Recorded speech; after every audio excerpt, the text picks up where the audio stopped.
Hello everyone, welcome to Startup Academy. So, in the previous lecture, we had started with a new topic of geography, that is agriculture. And in agriculture, we had almost covered few points. So, in today's lecture, we shall be moving on forward in order to complete that unit.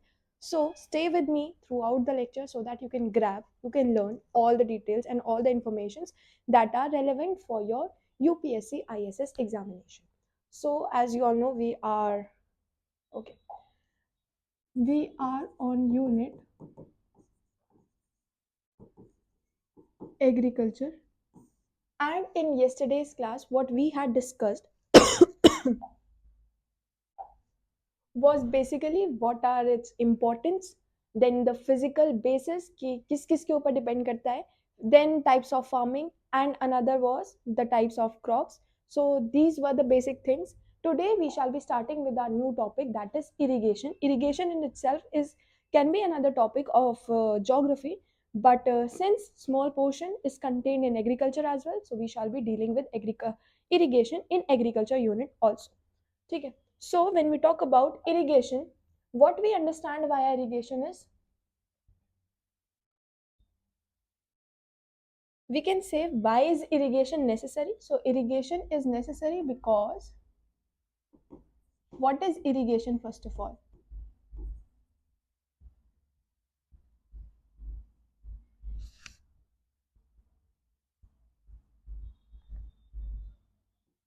Irrigation is providing water to fields. In very simple terms, it is nothing but providing water to fields. कि जितनी भी हमारी farming lands है, वहां पर पानी कैसे जाएगा? पानी जा सकता है केनाल्स के थ्रू, पानी जा सकता है ट्यूबवेल्स के थ्रू, आपने एक सुना होगा ड्रिप टाइप ऑफ इरिगेशन भी होता है, ठीक है. तो बहुत सारे प्रोसेसेस, बहुत सारी टर्म्स हम यूज करेंगे इरिगेशन के बारे में जब हम इरिगेशन पढ़ेंगे.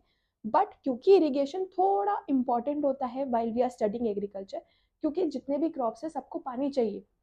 पानी की जो कह सकते हैं डेफिशिएंसी है, that is not fulfilled by the rain itself, but also we need to supply water either via canals, via rivers, via ponds, lakes, जो भी हमारे पास हो उसी के through we need to provide water to the crops. So that providing water to the crops is necessary.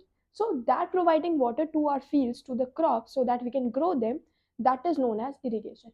अब इसकी need क्या थी? एक तो मॉनसून की वेरिएबिलिटी होती है. मॉनसून की वेरिएबिलिटी क्यों होती है? Because we do not know whether it will rain today और not. It is obviously the natural phenomena, and on the natural phenomena we hold no control. Second is multiple cropping. When you are using multiple crops, one side crop one, another side crop two, therefore the soil will utilize large amount of, we can say, water. So that water need is fetched by, we can say, irrigation. Then what are the sources are here your canal, tank, well, tube well. Also there are man-made sources, so in this you can also write drip irrigation. Okay, that will be the, no. Okay. Then we have the problem. What is the problem? What if you provide large amount of water? ठीक है, what happens is you are feeding water, you fed water to the crops, and suddenly it started raining. अभी तो पानी पिलाकर आए हो और ऊपर से बहुत सारी वर्षा हो गई. उससे क्या होगा?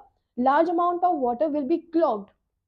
पानी रह जाएगा क्रॉप्स के अंदर, your crops will seep down, due to which crops will not be able to grow, and water logging will happen. Water logging will entrap insects, germs, flies and all inside it, due to which contamination will be produced, and your crops will not get the better environment to grow. Therefore the water logging is not advisable. Again, the sanitary conditions, because of the flies and contamination and all, so this will again happen. And another major problem that happens is that water, your crops field is there and you had already provided water to the crops. Afterwards what happens is you are providing fertilizers. Of course we use fertilizers while using agriculture. Then what will happen, if rain showers comes or large amount of water has been provided, or you forgot that you had already turned on the tube well, तो क्या होगा? सारा पानी will start flowing.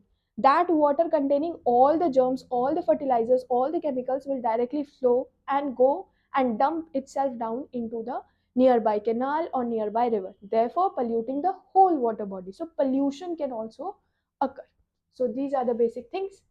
Then we have the agriculture inputs, what all is required in the agriculture. तो हमें पता है सबसे पहले, क्योंकि हमें पेड़ उगाने, सॉरी हमें क्रॉप्स उगाने हैं, तो उसके लिए बीज तो चाहिए रहेंगे, तो seeds are required. Hybrid varieties भी हो सकती हैं या फिर हाई यील्डिंग सीड्स भी हो सकती हैं। तो सीड्स के ऊपर भी डिपेंड करता है what type of seeds you are using. ऐसा नहीं है आप सारी सीड लेकर आओगे तो every one will germinate, no, only few will germinate, those who are getting the better environment. And if you are very capable, if you have green hand, then, or we can say, most of the seeds will germinate, one or two are always there in an exception. Then we come to the fertilizers. We use NPK type of fertilizers as you have been told in the chapter soil. So NPK type of fertilizers is used. When we talk about the mechanism, mechanization के लिए हम क्या use करते हैं? We use bullocks. We used to use bullocks, but now since we have entered a new era, therefore we have started using tractors. ठीक है, तो for pulling and everything, for digging the soil and placing the seed inside it, instead of throwing the seed like this, we are just digging small portion of soil, placing the seed inside, and then placing the soil back at the certain depth it is placed. And when you throw it, it's random. The, we can say, seeds could accumulate together, seeds could be too far that they are out of reach, so that problem occurs. But when you sow the seed via your hands, by lifting up certain amount of soil, placing the seed down and then placing back the soil, what happens is, that particular thing, you are measuring the level, that will the sun's rays be able to reach your seed, will water be sufficient at this level, what amount of protein shall be provided, what fertilizers could be used, so everything is taken care of. ठीक है. Then we have plant protection. So for plant protection we have insecticides and pesticides. Many confuses that fertilizers we are using are the plant protectors, but no, they are not actually. जो insects आके खाना जाते हैं आपके crops को, आपके plants को, उनको हटाने के लिए हम पेस्टिसाइड्स यूज करते हैं, ताकि जितने भी सारे इंसेक्ट्स हैं वो सारे दूर चले जाएं या मर जाएं हमारे प्लांट के पास आने से पहले ही। एंड फर्टिलाइजर्स इसलिए होता है ताकि सॉइल की एफिशिएंसी को इंक्रीज किया जा सके, ताकि जिस सॉइल के अंदर आपका क्रॉप उगाया जा रहा है या फिर जिस सॉइल के अंदर आपकी क्रॉप्स की ग्रोइंग हो रही है, उस सॉइल को बेटर न्यूट्रिएंट्स मिले, so that those nutrients could be transferred to your crop as well. Next we come to green revolution. Green revolution थोड़ा सा इंपॉर्टेंट पार्ट प्ले कर सकता है आपके एग्जामिनेशन के लिए।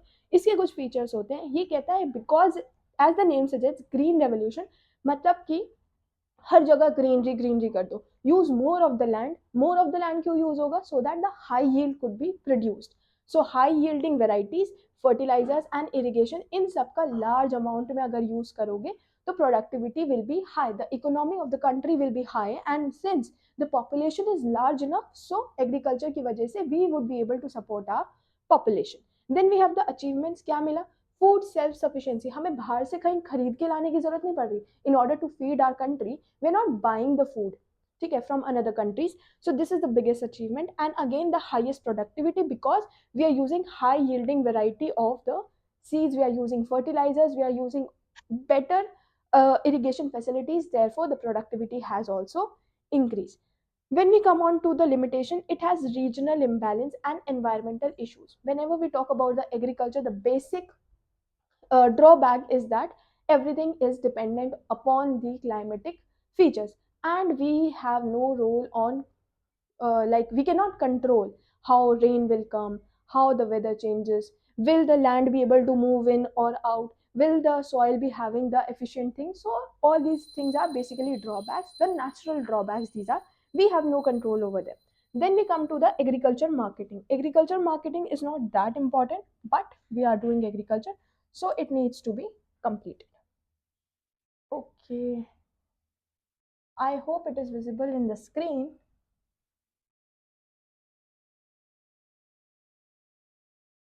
Agriculture impact.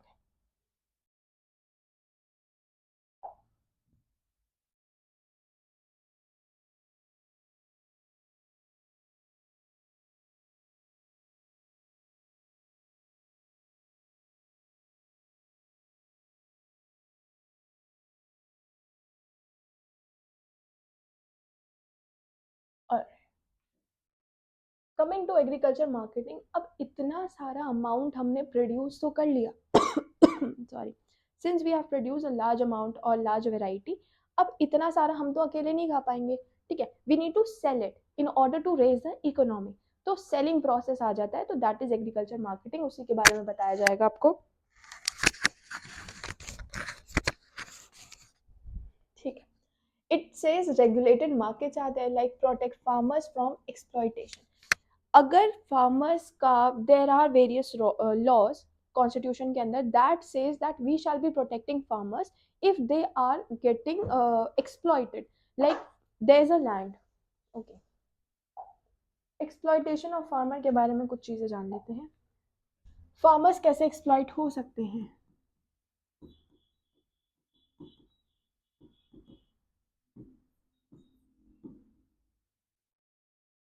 When we say the exploitation of farmer, it could be by the landowners. Say land one. Land one के जो ओनर हैं आपके, आप कह सकते हो ये आपके ओनर हैं, लैंड वन के ओनर थोड़े मोटे सेट हैं आपके, ठीक है। अब ये लैंड वन के जो ओनर हैं वो कहीं दूर विदेश के अंदर रहते हैं, सपोज करो ये इस लैंड से बहुत दूर यहाँ पर कहीं स्टे करते हैं, बहुत ज़्यादा आना जाना पड़ता है, ऑल्सो इन्हें एग्रीकल्चर की नॉलेज भी नहीं है, तो what will he do, he will ask someone, जिसको ये बोलेंगे, कह लो जिसको ये बोलेंगे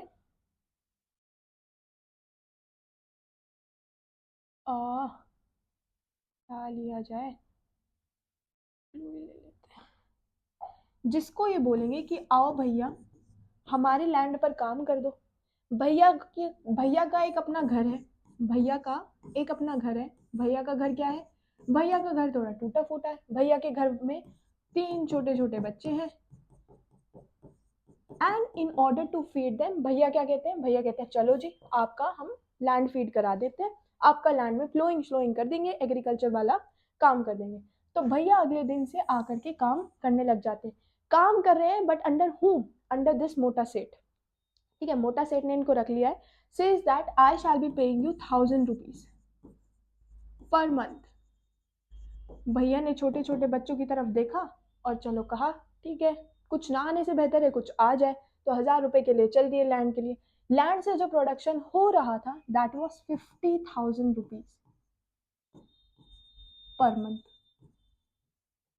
मोटे सेठ इसलिए मोटे नहीं हो रहे थे क्योंकि वो बैठे रहते थे, मोटे सेठ इसलिए मोटे थे क्योंकि 40,000 रुपीज वो अपनी पॉकेट में रख रहे थे, ठीक है, he was the one who was working through out, okay 10,000 कर देते हैं, इतने कम में कौन काम करेगा, okay, he was the one who was working through out, ठीक है, थ्रू आउट ये अपना काम कर रहे थे इस फील्ड के ऊपर, काम कर करके ये इतने पतले से बिल्कुल एकदम लकड़ी हो गए, और मोटे सेट इतने मोटे से और मोटे होते चले गए, सो this is what exploitation is, काम नहीं पसंद में आया, किसी दिन अंकल जी ने बोल दिया कि नहीं नहीं मेरे कुछ पैसे बढ़ा दो, तो भैया जी बोलेंगे भैया तुम चले जाओ, अभी के अभी निकल जाओ, हमें तुमसे कोई काम नहीं कराना, यू जस्ट गेट लॉस्ट, ठीक है, ही विल फाइंड, अब वो क्या करेंगे, he will find another person, कोई ऐसा ही चुन्नू मुन्नू सा पर्सन देखेंगे, बोलेंगे आ जाओ तुम हमारे काम करने लग जाओ,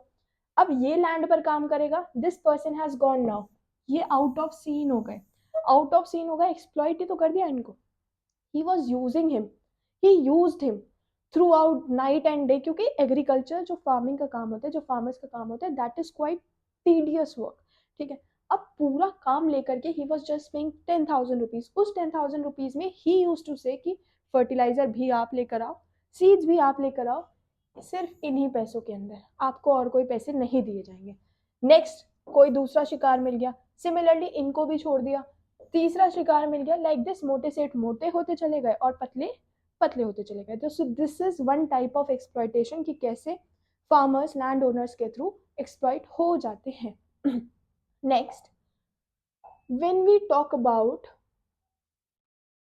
when we talk about minimum support price, minimum support price आपको पता ही होगा कि एटलीस्ट इतना प्राइस तो लो so that price is given, क्योंकि जब सामान पीछे से आ रहा होता है, supposedly you are the one who is growing, आपने सामान आगे भेज दिया, फेस वैल्यू बढ़ गई, जो पैसा था या फिर जो सामान था, additional value has been added. After that additional value, if someone will sell it to another person, again additional value is added. तो ये एडिशनल वैल्यू जो ऐड हुई है, जो इसकी फेस वैल्यू थी, वो मुझे मिल गई है, दैट इज से ₹2 और ₹3 पर कैटेगरी. और डिपेंड करता है whether you are selling vegetables, whether you are selling crops और वट एवर. तो वो डिपेंड करता है. Say I am selling, we can say potato, and I am getting face value as 3, and another person to whom I have sold, the last person जो particularly लेकर गया है, वो उस ही पटैटो के दे करके गया है ₹100, एंड आई जस्ट गॉट ₹3. तो वो चीज़ जो है वो प्रोटेक्टेड रहनी चाहिए, इतना अमाउंट आप इंक्रीज नहीं कर सकते. That's what agriculture market want. Storage के लिए, क्योंकि स्टोरेज की वजह से बहुत सारे इश्यूज हो जाते हैं, जो क्रॉप्स आपने ग्रो कर दिए, नहीं पता होता कि कब जाकर के फंगस लग जाए, क्योंकि गीले क्रॉप्स अगर स्टोर करते तो प्रॉब्लम हो जाती है, ड्राई प्लेस में करने पड़ते हैं, ठीक है, वरना फंगा है, बैक्टीरिया, बहुत सारे जर्म्स आ जाते हैं, या फिर पेस्टिसाइड्स, पेस्ट आ जाते हैं, इंसेक्ट्स आ जाते हैं जो उनको खा जाते हैं, ठीक है. और अगर ड्राई कंडीशंस नहीं मिली तो कंटामिनेटेड क्रॉप्स तो कोई लेगा नहीं, तो पूरी मेहनत बेकार हो जाती है. तो इस वजह से they have been given warehouses so that their crops could be protected. Next is problem क्या है इंडियन एग्रीकल्चर में. इंडियन एग्रीकल्चर में सबसे ज़्यादा बड़ी प्रॉब्लम मैंने बताई है रेनफॉल की है. रेनफॉल की क्यों प्रॉब्लम है, हमें नहीं पता कब आएगी रेनफॉल. आज हमने पानी दे दिया है, बारिश का 3-4 दिनों तक वेट करके आज हमने पानी दे दिया और आज ही रात में गर्जा बरसी हो गई है, तो what will happen to the crops, again the problem leading to water logging will occur, therefore the harmful effects are much. ठीक है, अगर हम इसकी बात करते हैं तो पहले तो मॉनसून डिपेंडेंस की बात करेंगे, फिर लैंड फ्रेगमेंटेशन. ऐसा होता है कि लैंड फ्रेगमेंटेशन अगर मैं आपको बताऊं, तो लैंड फ्रेगमेंटेशन के लिए क्या होता है, there was a land,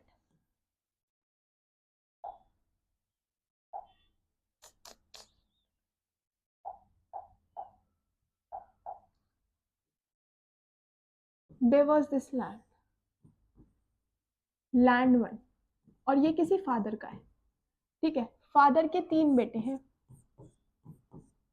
1, 2 and 3. After the death of the father, land has been divided into 3 parts.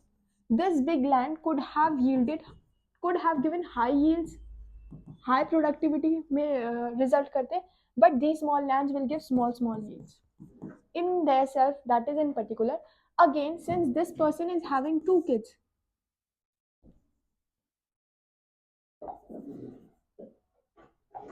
kid 1 and kid 2, again this land will be divided into even smaller portions.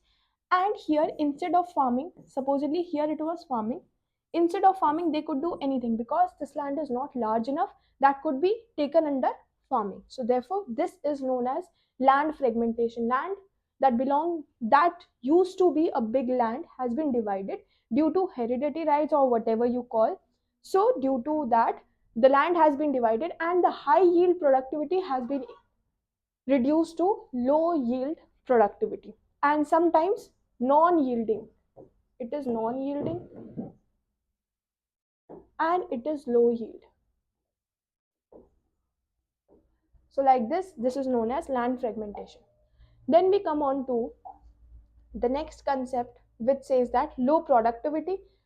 Traditional practices we are following. Why are we following traditional practices when we know that there are various features that have been developed, like tractors are there? Why are we still using bullocks? ठीक है, why are we still using bullocks when tractors are there? There are drip irrigation methods. Why are we still using canals and everything? So traditional practices use कर रहे हैं because we think कि अगर हम ये use करेंगे तो our crops would be safe. That is there in a subconscious mind. तो उतना डीप में हम नहीं जा सकते, या फिर we can say कि उतनी चीजें हमें पता नहीं होती. Therefore we fear कि अगर हम आगे बढ़ेंगे तो क्या से क्या हो जाएगा. तो therefore people stick to the conventional practices in order to for the sake of saving there crops. But ऐसा होता नहीं है. जितने भी आगे चीजें आ चुकी है, you need to move on forward so that you can grab on certain things. So that is obviously important.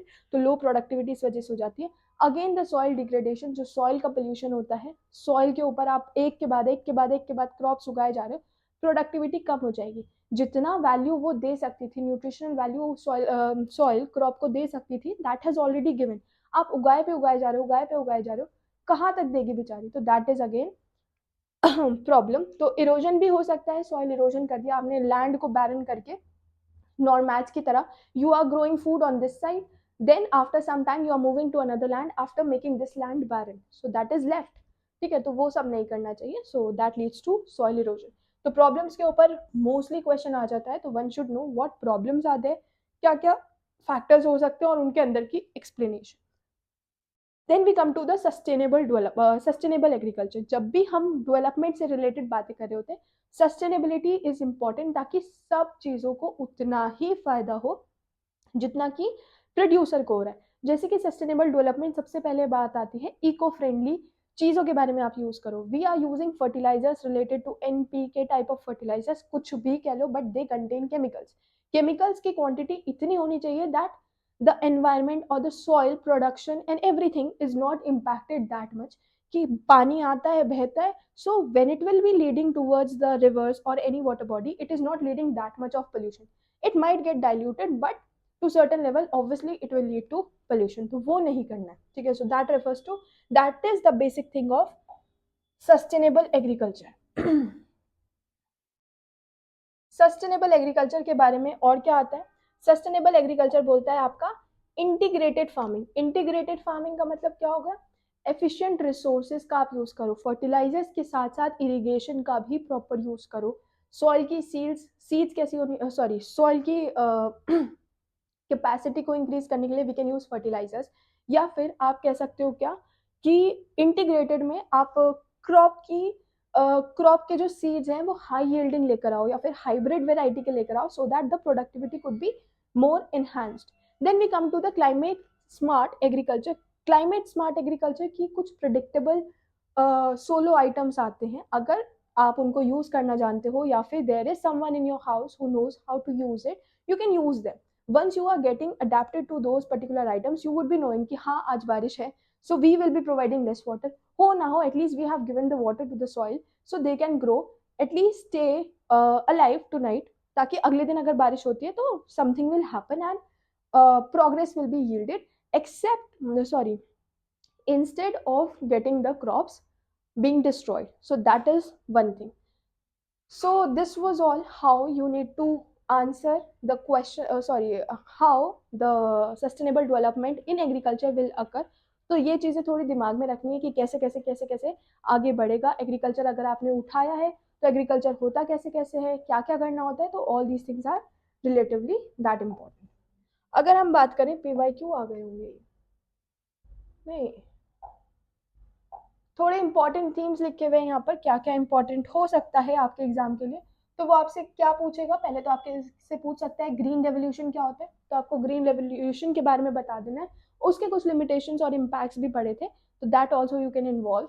फिर क्रॉपिंग पैटर्न आप कैसे चेंज कर सकते हो, क्रॉपिंग सिस्टम क्या होता है, उसके बाद सस्टेनेबल डेवलपमेंट क्या होता है, इरिगेशन की प्रॉब्लम क्या होती है, टाइप्स ऑफ इरिगेशन बताओ। इरिगेशन के ऊपर I will be making a new video, तो उसके बारे में हम वहाँ पर डिस्कस करेंगे, इरिगेशन वाला टॉपिक। आप इसको इंपॉर्टेंट मार्क कर सकते हो because it is important topic of irrigation. ठीक है, तो इरिगेशन हम न्यू वीडियो के अंदर डिस्कस कर लेंगे in the next video. Okay, next video will be based on the agriculture PYQs, और उससे अगली वीडियो होगी आपकी इरिगेशन के ऊपर। So by that time I hope आप पूरा लेक्चर वगैरह सीरीज पूरी कंप्लीट कर लो, so that geography the major portion, again the 5 questions will be in your hand, as like we have covered most of the topics in the current affairs, तो उससे related और geography से related आपका काम खत्म हो जाएगा, so that at least you can qualify those who are left behind, कि हमारा बाकी सारे सब्जेक्ट स्टैटिस्टिक्स के हो जाते हैं but we are not able to cope up with the GS session, तो एटलीस्ट उनके लिए थोड़ा सा फायदा हो जाएगा कि वो पासिंग मार्क्स ले आएंगे अगर सिलेबस कंप्लीट नहीं हुआ। दो आई शैल ट्राई कि हम लोग सिलेबस कवर कर ले विद इन शॉर्ट रेंज, और हम कंसाइज ही पढ़ रहे हैं, तो ज़्यादा time we are not investing in going in to details, we are studying concise, और इतना कंसाइज पढ़ रहे हैं कि जितना हम एग्जाम में लिखेंगे we shall be getting full marks. तो उसी के हिसाब से पढ़ना है, क्योंकि टाइम बहुत कम है, रिवाइज भी करना है, प्रैक्टिस भी करनी है, राइटिंग सेशंस भी होने चाहिए, तो everything has to be manage, so study appropriately. ठीक है, So this was all for today. Thank you and keep watching.